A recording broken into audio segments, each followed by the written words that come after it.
খেসারি শাক জমিতে ধনে লাগিয়েছি সেই ধনে ক্ষেতের মধ্যে এই বেলে শাক হয়েছে, সেই বেলে শাক তুলেছি।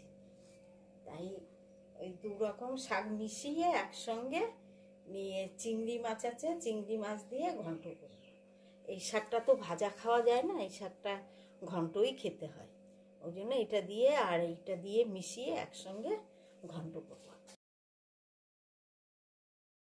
সেই শাক চিংড়ি মাছ আছে, চিংড়ি মাছ দিয়ে ঘন্ট করব।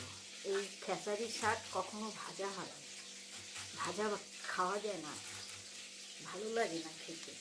খেসারি শাক ভাজাও খাওয়া যায় না আর ঝোলও খাওয়া যায় না। এই জন্য খেসারি শাকটা শুধু শাকটা করলে আবার কেমন একটু শক্ত শক্ত হয়, ওর জন্য আর কি বেলে শাকটা মিশিয়ে করছি। তেল দিচ্ছি, তেল দিলাম, তেজপাতা শুকনো লঙ্কা দিলাম, এই রাঁধুনি দিলাম, চিংড়ি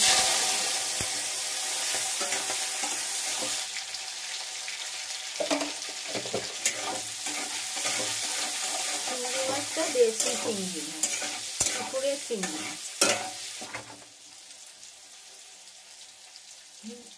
শাক দিলাম,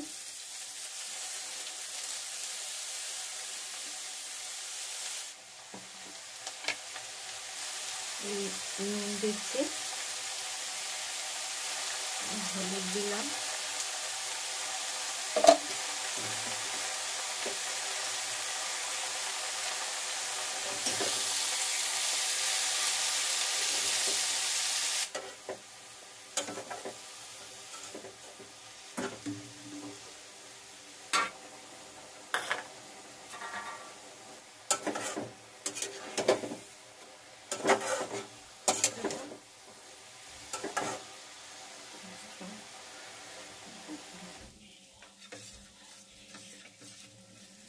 এই চালের গুঁড়ি গুলেছি জল দিয়ে, এটা ঢেলে দিচ্ছি, ঢেলে দিলাম, আর সঙ্গে একটু ভাজা জিরের গুঁড়ি দিলাম।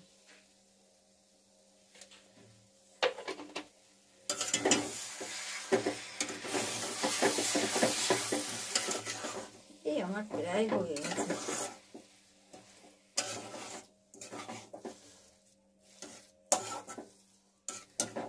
গ্যাস অফ করে দিয়েছি আমার। এই দেখুন কি সুন্দর হয়েছে, দেখতেও সুন্দর, খেতেও এটাকে খুব সুন্দর লাগে।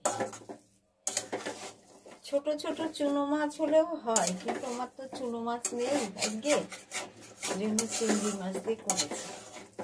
চিংড়িগুলো দেশি চিংড়ি। আমি নামিয়ে দিচ্ছি।